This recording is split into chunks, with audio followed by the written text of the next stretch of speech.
حسین شباب اہل جنہ۔ جناب رسول اکرم کا ارشاد گرامی، حسن و حسین جوانان جنت کے سردار ہیں۔ یقیناً یہ گھرانہ وہ ہے کہ اگر اس گھرانے پر ہم بغور توجہ کریں، اس دروازے پر آ کر جب ہم نے غور سے اس گھر میں رہنے والوں کو دیکھا تو نظر یہ آیا کہ اس گھر کا ہر فرد جنت کا عہدیدار نظر آیا۔ فرمان ہماری جانے جب جنت کو بانٹنے کی باری آئی تو مولا علی کا نام سر فہرست نظر آیا۔ جب جنت کے دروازے پر کھڑے ہو کر چاہنے والوں کا انتظار کرنے کی بات آئی تو جناب فاطمہ الزہرا کا نام سب سے آگے آ جاتا ہے، اور جب جوانان جنت کے سرداروں کی بات آئی تو انہی دونوں کے دونوں فرزند امام حسن اور امام حسین جنت کے سردار نظر آئے۔ فرمان ہماری جانب اس دروازے پر کہ جہاں کا رہنے والا ہر فرد جنت کا عہدیدار ہے۔ فرمان ہماری جانب واقع دنیا گواہ ہے اس بات کی، چاہے آپ کائنات میں کسی بھی محکمے کے عہدیدار کو دیکھ لیجیے، آپ اس سے کہیے کہ ہماری بھی نوکری لگوا دیں، جلدی سے نہیں۔ ہر کوئی چاہتا ہے تنہائی رہے تو زیادہ اچھا۔ جانے یہ کیسے عہدیدار ہیں کہ ان کی پہلی خواہش یہ ہے کہ جتنے چاہنے والے ہیں، جتنے بھی ہیں، سب کے سب ہمارے ساتھ جنت میں آ جائیں۔ واحد ہیں یہ ایسے عہدیدار، سب کے سب ایسے کہ سب کی پہلی فکر یہ سارے چاہنے والے جنت میں ہمارے ساتھ آ جائیں۔ اگر یہ فکر نہ ہوتی، اگر یہ فکر نہ ہوتی تو امام مولا علی علیہ السلام اپنے ہاتھ سے جنت کو بانٹتے نظر نہ آتے۔ اگر یہ جناب شہزادی کو مکہ کی نہ ہوتی تو کسی حال جنت کے دروازے پر کھڑے ہو کر انتظار کرتی نظر نہ آتی۔ ذرا سے جاتا ہے، آواز کم کر دیجیے، کم کرنے سے نہیں صحیح ہے۔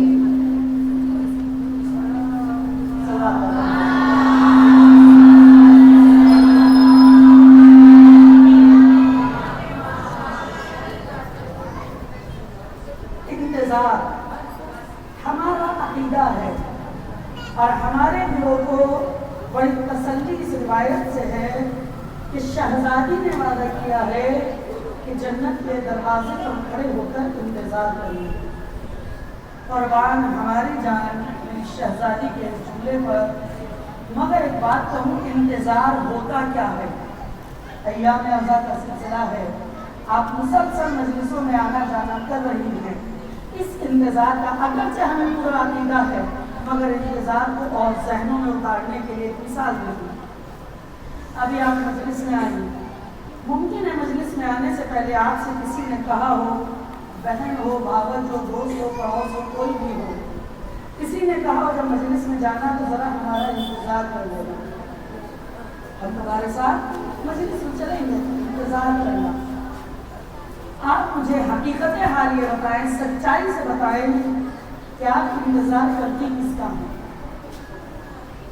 جس کا ذرا بھی رتبہ ذہن میں ہو، اپنے الفاظ آج کل والے الفاظ میں تو جس کی اتنی سی بھی ویلیو اگر نگاہ میں ہے تو قدم انتظار میں رکیں گے، اور اگر ہم سامنے والے کو گرداندہی نہیں، کوئی ویلیو ہی نہیں ہے، کوئی رتبہ ہی نہیں ہے، تو کہتے کیا ہے کہ ہم تیار ہوگا ان کے لیے بیٹھیں گے کیا؟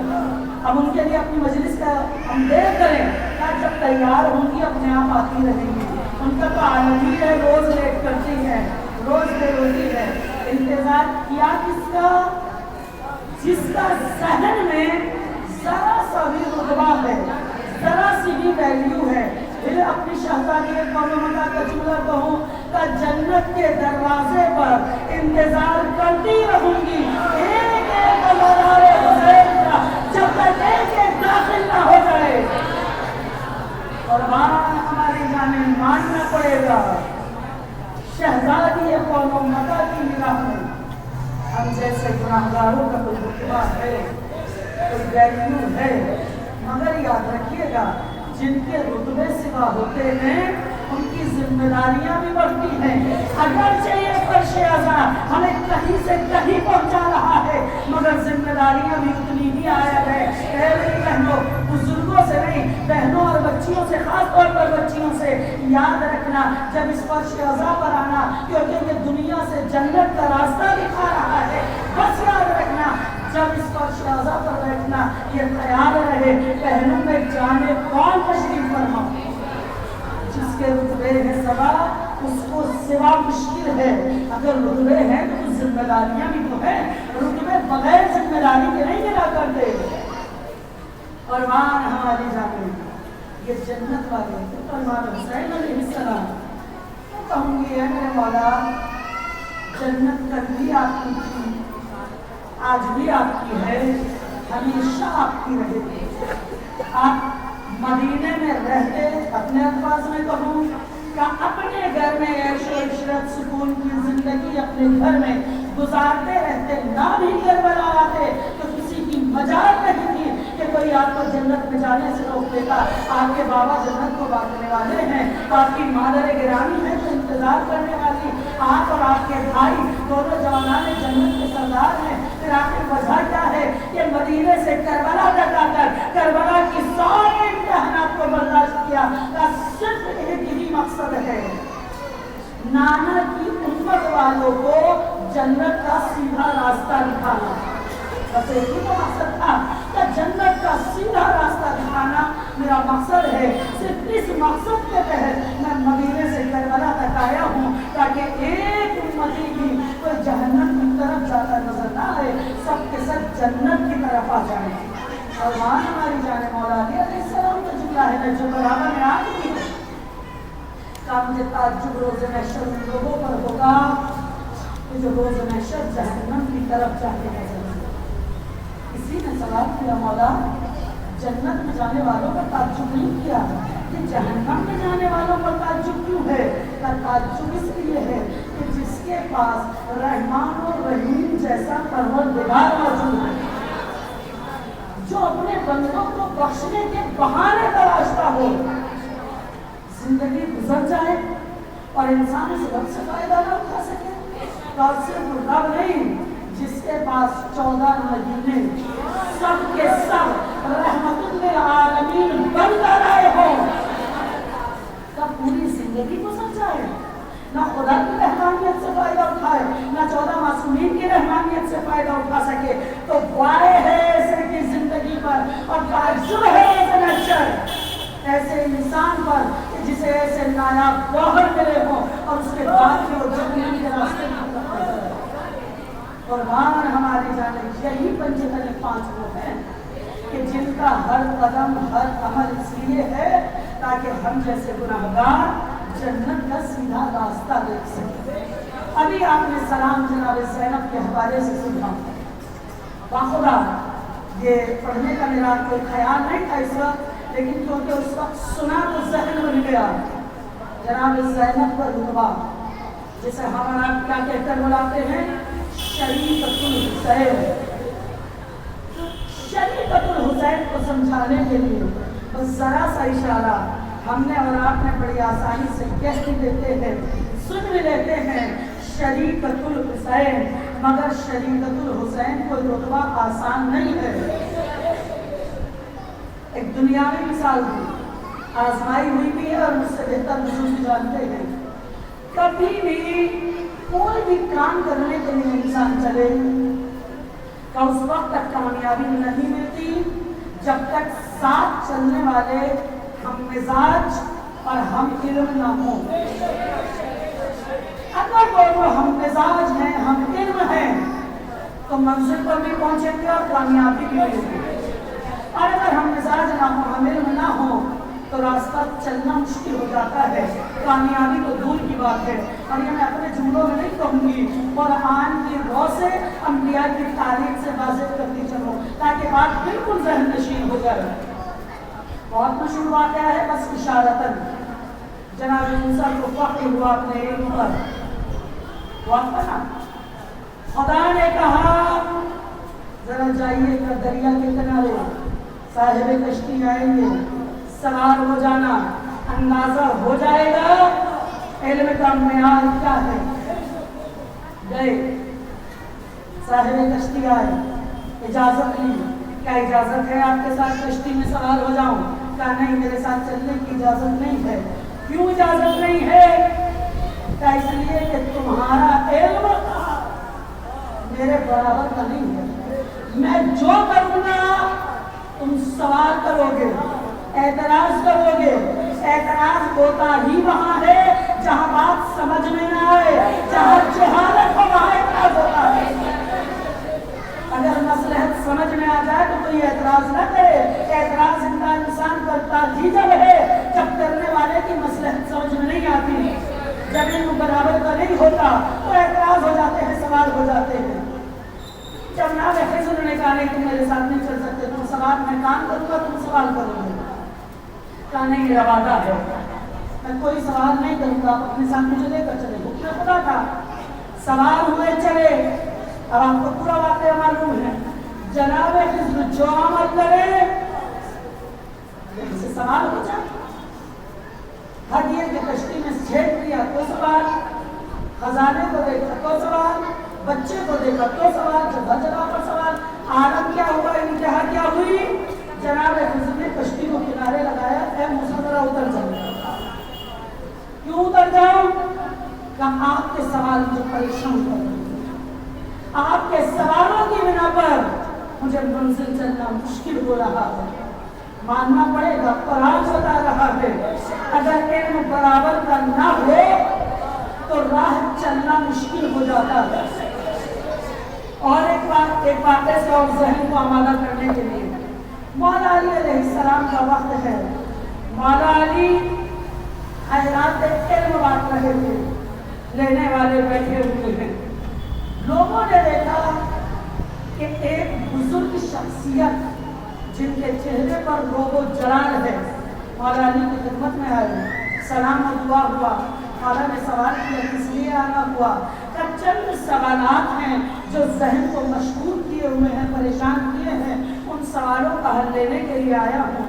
مولا علی علیہ السلام نے اس وقت میں امام حسین علیہ السلام کی عمر مبارک 4 یا 5 برس کی روایت کہتی ہے، آپ 5 برس مان لیں، 5 برس کے امام حسین علیہ السلام ہے۔ مولا علی نے کہا جائیے اس بچے سے اپنے سوالوں کو حل کرا دیجیے۔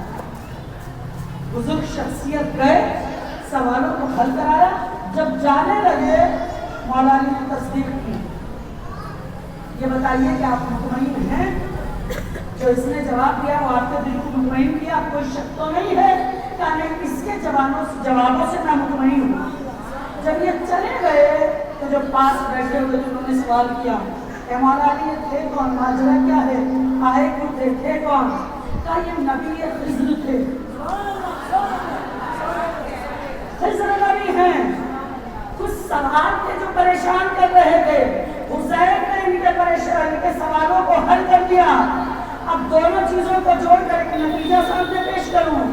کہا جہاں موسیٰ کا علم کم ہو جائے وہاں خضر علیہ السلام کا علم آتا ہے، اور جہاں جناب خضر اپنے سوالوں کو آ کر حل کرے وہ علم امام حسین علیہ السلام۔ اور امام حسین علیہ السلام کی ایج کیا ہے؟ 5 برس۔ تو جس کے علم کا معیار 5 برس میں یہ ہو، ایمان سے بتائیے 63 سال کا جب میرا مولا ہے تو علم کا معیار کیا ہوگا؟ جب کربلا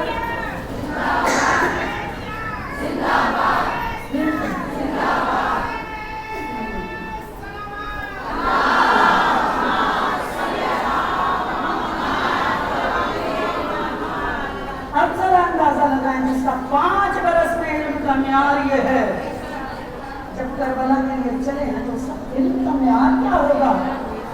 اب اگر امام حسین کے علم کا معیار کا اندازہ ہو گیا، پھر اپنی منزل پر آؤں، مجھے یہیں تک ذہن کو لے کر آنا تھا۔ میرا مولا جب مدینے سے کربلا کی طرف چلا ہے تو جناب زینب شریکۃ الحسین بن کر چلی ہے۔ ذہن آمادہ ہے نا؟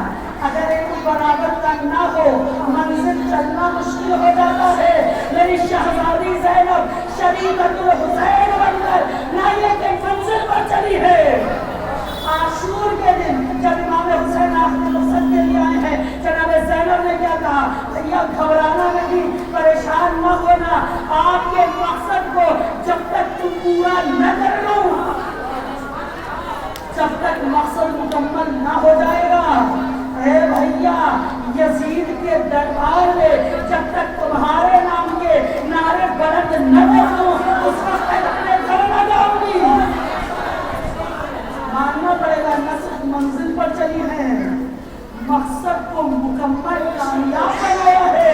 तो अब बात वाज़ेह है, शरीकतुल हुसैन बनकर चली है। इसका मतलब ये है कि हम इमाम हुसैन मिले और हम मिजाज भी है। अगर हम मिजाज ना होती तो मूसा की तरह कहीं तो सवाल होता है। कोई मुझे बता दे कि पूरी करबला जनाब ज़ैनब ने कहीं सवाल तो सवाल कहीं ये भी पूछा हो आ जाए क्या कर रहे हो, क्यों कर रहे हो, नहीं क्या कर रहे हो, कैसे करूंगी, ये क्या हो गया, क्या नहीं, किसी बात में सवाल नहीं किया। हर बात में पुष्ट पनाह बनकर पूछे हैं। भैया घबराना नहीं है, जहाँ तक तुम कर सकते हो तुम करना, उसके आगे की मंजिल को मैं कामयाब करूंगी। सदा पड़े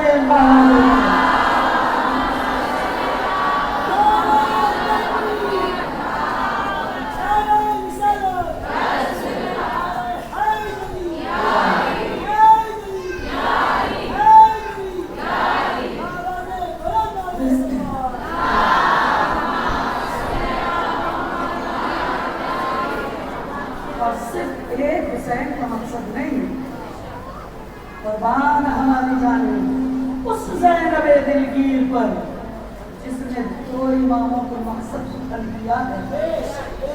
जनाब ज़ैनब को भी अगर कामयाबी मिली है तो इमाम हुसैन को अगर कामयाबी मिली है जनाब ज़ैनब के सहारे से, और जनाब सैयद सज्जाद को अगर मिली है तो जनाब ज़ैनब के सहारे से। अगर ये सहारा न होता तो कभी जनाब सैयद सज्जाद अपनी बीवी से सवाल और मशवरा करते नजर न आते। इल्म बता रहा है ये जनाब ज़ैनब को है जो दो इमाम के मकसद को हल करती हुई आगे बढ़ी है। जनाब ज़ैनब ने इमाम हुसैन के मकसद को, जनाब सैयद सज्जाद, जनाब सैयद सज्जाद के एतबार से अगर हम देखें तो एक जुमला काफी है तो सीरत बयान करने के लिए कि आम हालात में हुकूमत और इमामत करना अलग है, बिगड़े हुए हालात में हुकूमत और इमामत करना अलग है। और मेरा चौथा इमाम वो है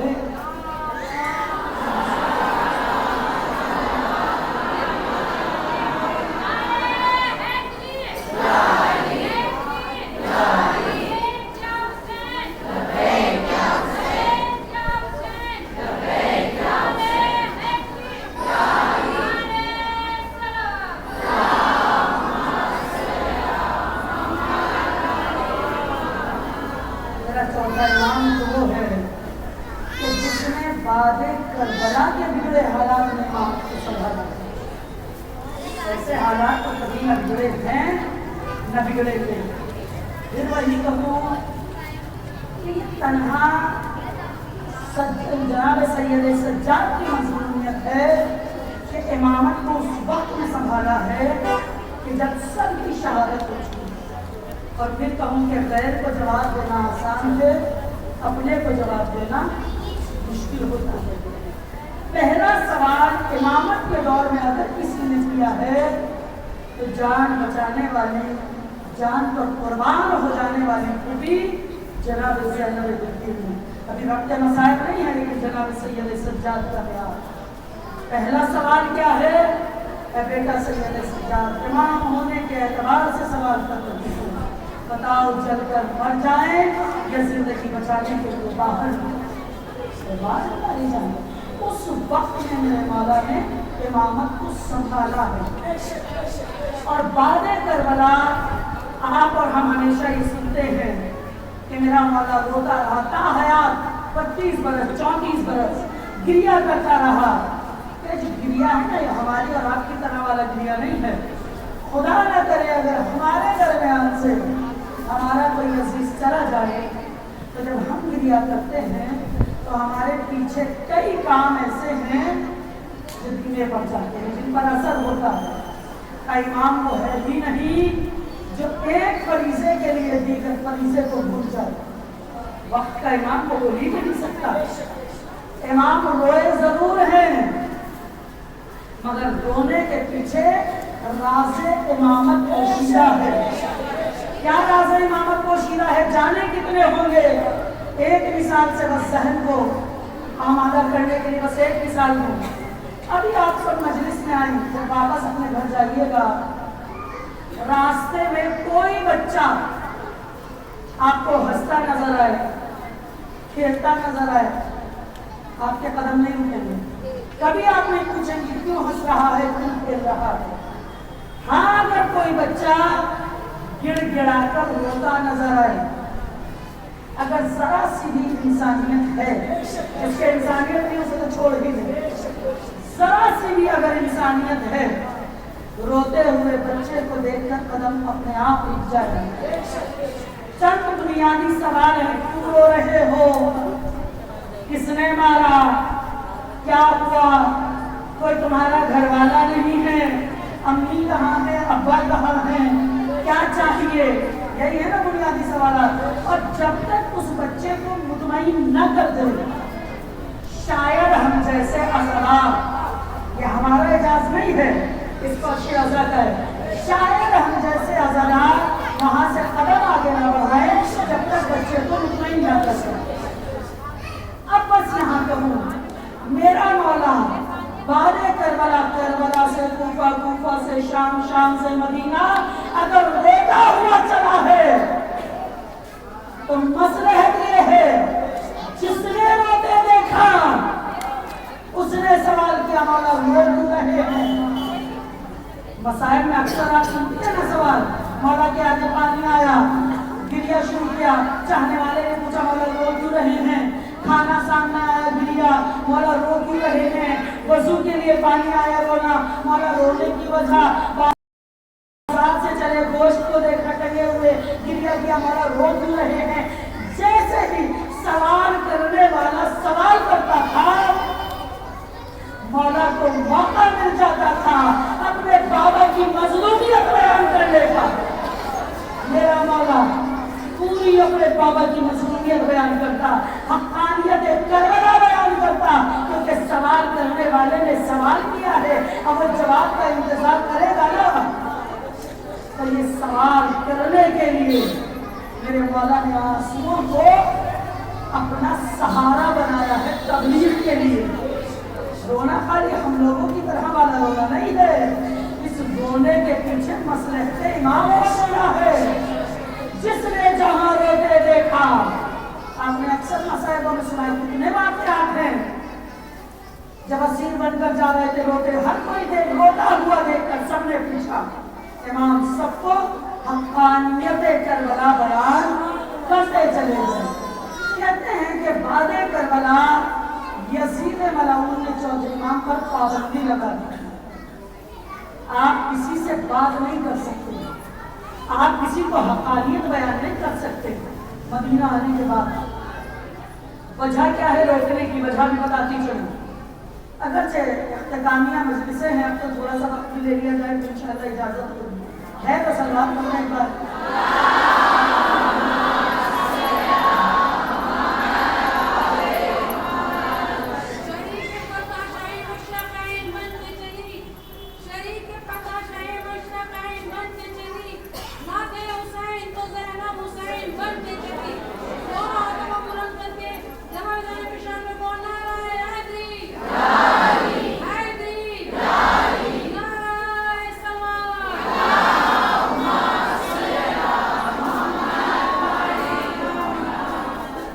یزید ملعون نے پابندی لگائی تھی. اور پابندی کیوں لگائی؟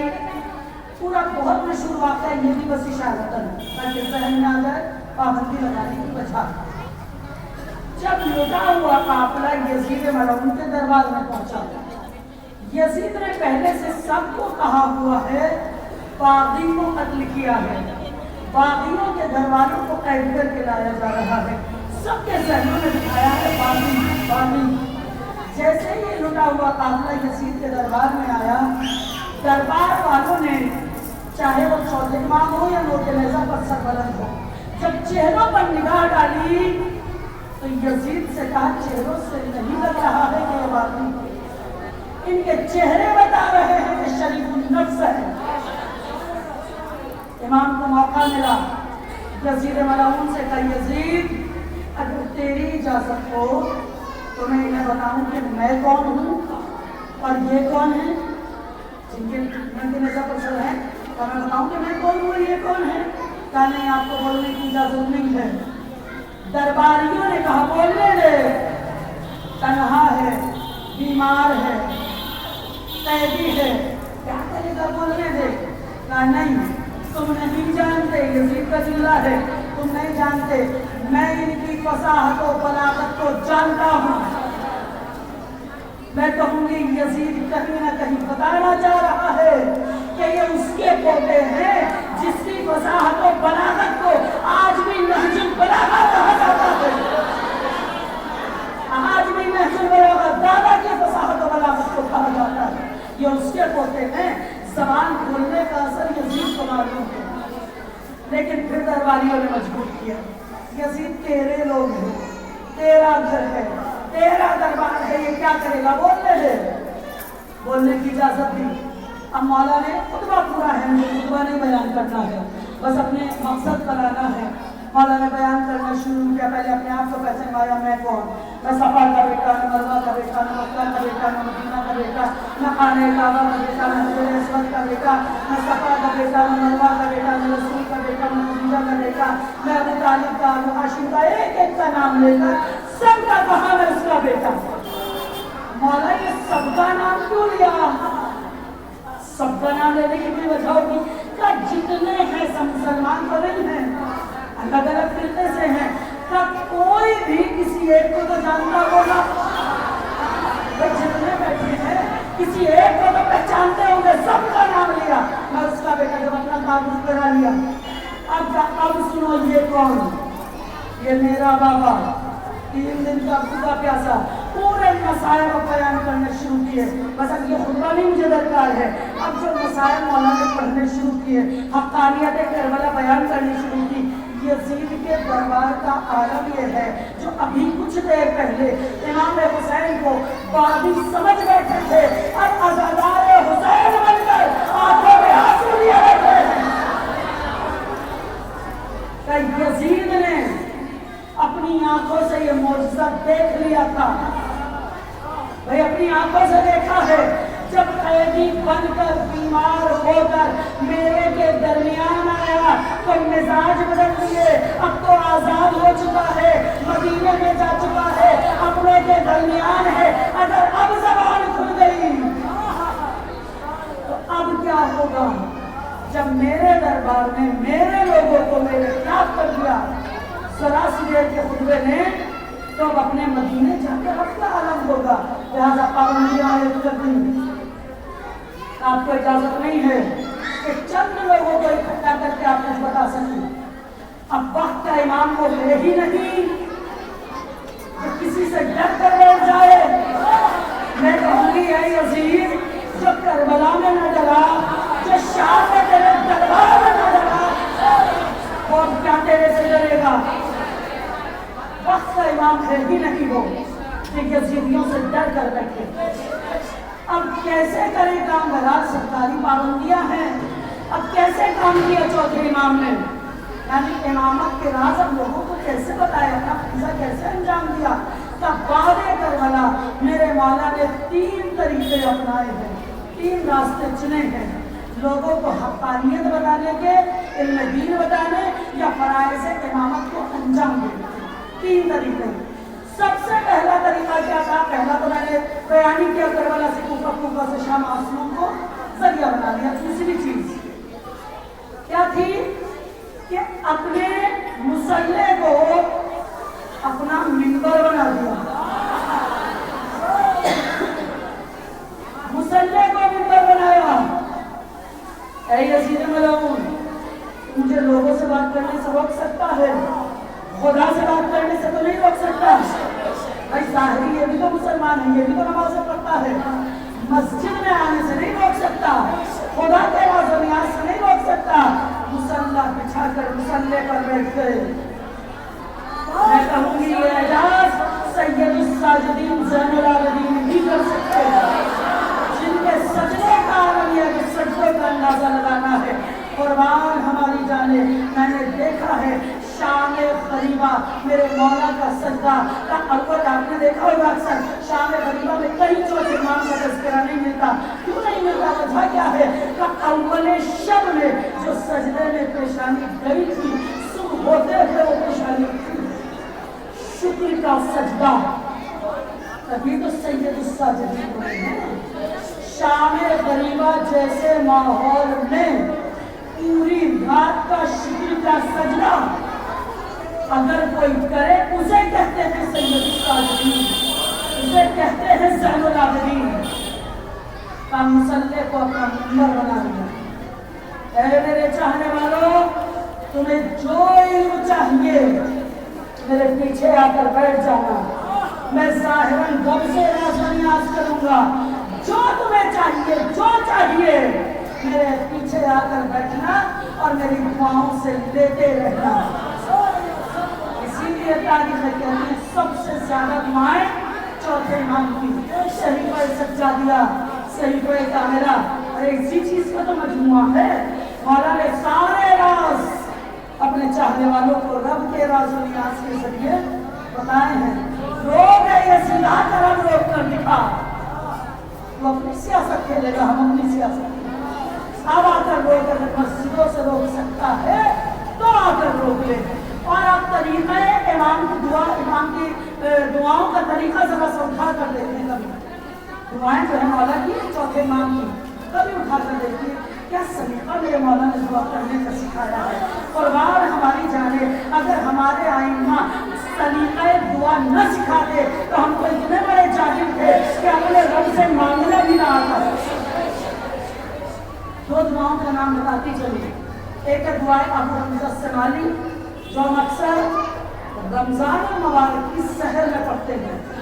दुआ अबू हमजा समाली, अपने शागिर्द अबू हमजा समाली को तालीम दी, दुआ का नाम अबू हमजा समाली पड़ गया। क्या इस घर का तरीका यही है? जिसको तालीम करते हैं उसी का नाम दे देते हैं। मौला अली ने जनाब कुमैल को दुआ बताई, दुआ कुमैल इन्होंने अबू हमजा को बताई, दुआ अबू हमजा समाली।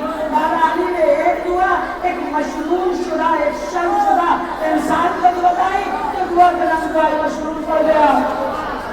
जिसको बताते हैं नाम उसी का दे देते हैं। यहाँ नाम दरकार नहीं है, आइम्मा की सीरत नाम नहीं चाहिए, काम होना चाहिए।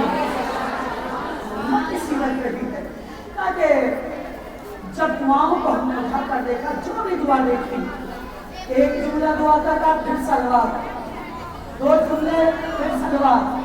एक दुआ में जाने कितनी जगह सलवार मेरे वाला ने भेजी।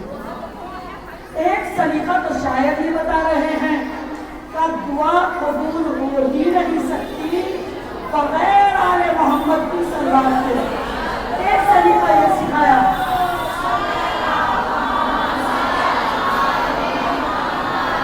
अब दूसरी शायद वजह ये है, ऐ यजीद मलऊन, ऐ मुआविया और यजीद, तू मोहम्मद वाले मोहम्मद के नाम को लेने से रोक सकता है। मैं इतनी सलवातें पढ़ूंगा और दुआओं से इतनी पढ़वाऊंगा, अब आकर रोकता है तो रोक ले। मुसल्ले से सलवातें भिजवाऊंगा, हिम्मत है तो आकर रोक। पहली चीज जरिया क्या बनाया? मुसल्ले को मिंबर बना दिया। दूसरी चीज जो मेरे मौला ने अपनाई, मुझे जाकर लोगों को तालीम देने से रोक सकता है, अपने घर में गुलामों और खलीजों को लिखता है। जाकर देने से रोकेगा ना, घर के अंदर तो नहीं रोक सकता। चाहे जो जितनी कनीज़ें खरीदे, चाहे जो जितने गुलाम खरीदे। मेरे मौला के बाद करबला एक वक्त में 400 गुलाम और कनीज थे, एक वक्त में। अब 34 बरस में कितने पाले मुझे नहीं पता। एक वक्त में थे 400। फिर एक जुमला कहूँ, बिगड़े हालात में हालात अलग हैं, अच्छे हालात में बात अलग है। अभी कोरोना गुजरा है, अभी हाल फिलहाल में सबके याद ताज़ा है। कोई मेहमान भी अगर घर आ गए, कई अच्छे हालात में मेहमानदारी अच्छी मिलती है। हाँ ना, यही हाल सबका, बिगड़े हालात में नहीं। अपना ही नहीं चल रहा है, दूसरे का कैसे चलाए? सबके हालात एक का ज़हन यही था। फिर कहूँ बिगड़े हालात में किसी की किफालत करना आसान नहीं है। चौथे इमाम ने बादे करबला, जब सारे मर्द करबला में शहीद हो चुके थे, 400 गुलाम और कनीजों को अपने घर में रखा। उनका खाना पीना रहना सहना सारी किफायत मेरे मौला ने की है। कोई कर सकता है मुकाबला? 400। और उसके बावजूद आलम क्या है? अपने पर्सनल काम, अपने जाती काम अपने हाथ से, अपने बिस्तर लगाना अपने हाथ से, बिस्तर खाना अपने हाथ से, वजू और गुस्ल का पानी अपने हाथ से। मौला किसी चाहने वाले ने, भाई जो चाहने वाला होता है वो हमदर्द भी होता है। आकर कहा मौला, और फिर कहूँ जो गुलाम और कनीज माने जो हाथ के ताबेदार, ऐसा नहीं है कि कोई बात न मानता हो। मौला 400 गुलाम और कनीज आपके पास मौजूद हैं, सब आपके हाथ के ताबेदार हैं, ये काम उनसे क्यों नहीं कराते? भाई अपने काम इनसे कराइए। मैंने गुलाम और कनीजों को इसलिए नहीं रखा कि अपने जाती काम इनसे कराएं। मौला ने रखा किस लिए है? रखने की वजह क्या है? रखा इसलिए है जैसी जिसकी सलाहियत, किसी को 1 साल, किसी को 2 साल, किसी को 3 साल अपने घर में रखा। तालीम इल्मे दीन भी उन्हें सिखाया। जब 2, 3, 4 साल में मुकम्मल बनकर तैयार हो गए, मुबल्लिग़ इस्लाम बनकर तैयार हो गए, फिर मौला ने बहानों में आजाद कर दिया। बहानों में आजाद किया है तैयार करने के बाद। और बहाने भी कैसे कैसे, मैं अपने मौला के बहाने भी तो बताऊँ, अज़मत मौला समझ में आए। बहाने कैसे कैसे की रिवायत कहती है, बड़ा मशहूर सही वाक़या है, बस याद दिलाने के लिए। एक कनीज आपके पास खाना लेकर आ रही थी, गर्म सालन का प्याला, कहीं पैर फंसाया क्या हुआ, गिरी और सालन वाला के ऊपर गिर गया। जरा बताइए, आका के ऊपर कनीज से गर्म सालन गिरा, घबरा गई, परेशान हो गई, चेहरे का रंग बदलने लगा। मौला ने चेहरे के रंग को देखा, एक मतलब आए करीमा की तिलावत की, परवरदिगार गुस्सा की जाने वालों को दोस्त करता है, जाओ हमने तुम्हें आजाद किया। मौला जहाँ दुनिया के आका अपनी कनीजों को सजा सुनाते हो, वहाँ आजाद कर रहे हैं। बहाने भी मैंने कहा बहानों में आजादी। इससे भी और एक अजीम बहाना जहाँ शायद हम लोग ताज्जुब अंदाज में देखें कि ये हुआ क्या। एक और बहाना बताऊं, क्या मौला की एक कनीज है, मौला के गोद के बच्चे को लिए खिला रही है, खिलाते खिलाते छत पर गई, छत पर खिला रही थी, इत्तेफाक के हाथों से बच्चा छूटा और सहन में आकर गिरा। सहन में गिरना का बच्चे की रूह जन्नत को परवास कर गई। अब जरा तसव्वुर करें, ये नौकर नहीं है, कनीज है। कनीज और नौकर में जमीन और आसमान का फर्क होता है। सलात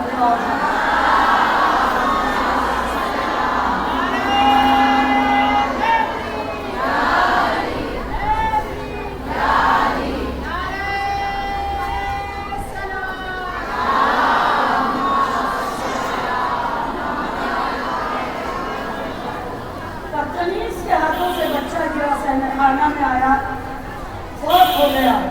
अब जो मौला के पास आई, हाथ जोड़ेगा, खुद आप अंदाजा लगाइए कि आलम क्या होगा। मेरा तो दिल कहता है कब कबाती हुई, मौला की खिदमत में आई होगी, मौला जान नहीं किया, माफ कर दीजिए। मौला ने फिर देखा, खड़खड़ाते हुए जिस्म को देखा, क्या ये कपकपाने की वजह क्या है, काम की रही हो, काम खुदा की रज़ायत पर राज़ी रह जाने वालों से। जाओ हमने तुम्हें आजाद किया।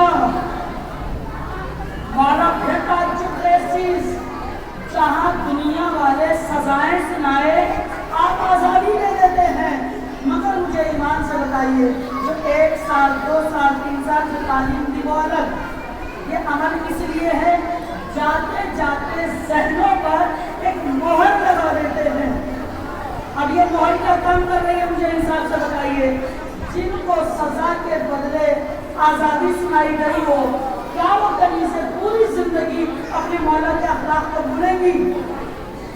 तो अब तो कोई खजाना लेकर भी आ जाएगा। यही तो होता था मौला के गुलामों के साथ, खजाने लेकर सामने खड़े हैं, खजाना ले लो, मोहब्बत छोड़ दो, या तुम्हारे खजाने बेकार है, मौला की मोहब्बत क्या है? जिस दर पर आकर एक बार झुक जाए वो होता है जब जनाब फिजाई है अपने यहाँ की शहजादी थी, और यहाँ आने के बाद भी आलम ये है, चांदी बनाने का हुनर आता है, सोना बनाने का हुनर आता है। रसूल आज़ाद करते रहे, मौला आज़ाद करते रहे, जनाब सैयदा ने आज़ाद किया, मगर नहीं मौला, आपका दर छोड़कर नहीं जाना है। क्यों नहीं जाना है? का आपके दर पर वो एजाज है। फिर मैं कहूँ कि ये एजाज क्या कम है कि जिसे हसनैन अलैहिस्सलाम अम्मा कहकर बुला ले, इसके लिए ये एजाज कम है कि इमाम हसनैन माँ कहकर बुलाते हो, अम्मा कहकर पुकारते हो, तो इस तरह का एजाज है। तो चौथे इमाम ने दूसरा तरीका क्या अपनाया? गुलामों कनीज़ों को अपने घर रखा, उन्हें तरबियत दी, तालीम दी, उसके बाद में बहानों में आज़ाद किया। अब जो आज़ाद किया तो मुझे हिसाब से बताइए, 400 गुलाम और कनीज़ एक वक्त में जब आज़ाद होकर गए होंगे, 400 कितनी जगहों पर गए और कितनी जगह तबलीग इस्लाम फैलाई। इमाम वो नहीं है जो यजीद से डर कर घर में बैठ जाए, क्या तू सोचता रहे कि तुझे सोचना है, जो इमामत को करना है वो अपने अमल करके रहेगा। और तीसरा तरीका मेरे मौला का, तीसरा तरीका जो था वो ये कि करबला के बाद आपने सफर बहुत ज्यादा किए, सफर भी 25 सफर, हज के सफर पैदल किए हैं मेरे मौला ने। या आजकल के सफर हैं, या वहीं पर लोग गए थे, कोई एक हफ्ते में आ गया, कोई 10 दिन में, कोई 15 दिन में, इसलिए कि तेज रफ्तार सवारियाँ मौजूद हैं। भाई उस वक्त जो सफ़र होते थे घोड़ों के, गधों के, ऊँटों के, महीनों महीनों में सफ़र तय होते थे, और जो पैदल कर रहा हो बात उस वक्त लगेगा। अब उसके बारे में चौधरी इमाम कहते हैं, आपसे रिवायत है, मुझे सफ़र करना उस काफिले में पसंद है जो मुझे पहचानते ना हो। क्यों? क्योंकि जो पहचानते हैं वो खिदमत नहीं लेते, जो नहीं पहचानते उनकी खिदमत करते हुए चलता है। इसके लिए भी एक वाक़या, ताकि एक मरतबा इस सफ़र पर जा रहे थे, पूरे काफिले वाले हैं, घर खानदान का एक तरीका जो काम करता है उसे पुकारा जाता है। चौधरी इमाम हर एक का काम कर रहे हैं, हर ये सामान इधर से उधर उठाना मौला को आवाज़, आग रोशन करना मौला को आवाज़ दी जा रही है, पानी कुएं से खींचना मौला को बुलाया जा रहा है, हर काम में मौला आगे बढ़ बढ़ कर काम कर रहे हैं। पूरे काफिले वाले चौधरी इमाम से काम करवा रहे हैं, इमाम का खुशी काम करते जाते हैं। आलम एक दूसरे काफिले से एक सहीफा रास्ता भटक गई, अपना काफिला उससे छूट गया, भटकती हुई जो आई तो इस काफिले से आकर मिली, ये इमाम को पहचानती थी। अब जो उसने बहुत से काफिले का आलम देखा, कुछ देर मुआयना करने के बाद काफिले वालों के पास आया, तुम्हें मालूम है कि जिससे काम करवा रहे हो ये है कौन? हम तो नहीं जानते, हम तो ये समझ रहे हैं जैसे हम हज के लिए एक मुसाफिर, ये भी एक मुसाफिर है। क्या नहीं, उसे पहचानो, ये वक्त का इमाम सैयद सज्जाद और हुसैन का बेटा है।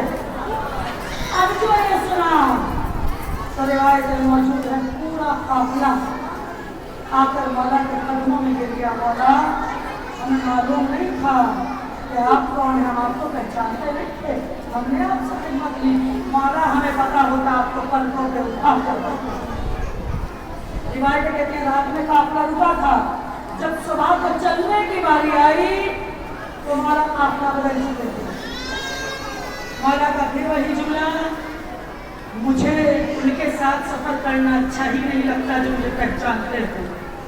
वजह वही है कि जो पहचानते हैं वो काम नहीं लेते।